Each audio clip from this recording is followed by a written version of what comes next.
Puluhan pesepeda dari berbagai komunitas ikut serta dalam kegiatan Goes Bareng Gobar yang diselenggarakan oleh komunitas sepeda Kuro Kuro Racing.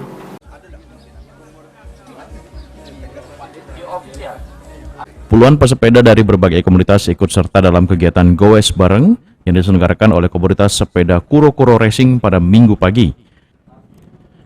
Adapun kegiatan diikuti oleh puluhan pecinta sepeda yang berasal dari para komunitas goeser seprovinsi Sumatera Selatan, antara lain goeser dari Jambi dan Bengkulu. Sementara rute dari Jembatan Gasing 1 hingga Jembatan Gasing 7. Untuk konsep kegiatan untuk minggu ini diukur dari kekuatan individu. Diharapkan melalui kegiatan ini dapat meningkatkan imunitas tubuh agar tetap prima dan bisa meningkatkan improvement. Kegiatan kita hari ini Minggu Beringas ya, seri kelima.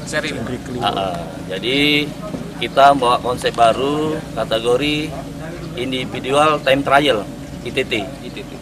Jadi kekuatan individu yang kita ukur hari ini. Kalau kemarin yang 4 dan sebelumnya itu IRR ya, individual road race. Oke, untuk para peserta ini dari mana aja Bang? Peserta kebetulan dari Bengkulu, Jambi ada. Ya harapannya tetap ya improvement ya bagi para goeser ini. Selain dia latihan setiap harinya, kita ukur kemampuannya di Minggu Beringas ini ya. Seperti itu. Aji Delia, PAL TV.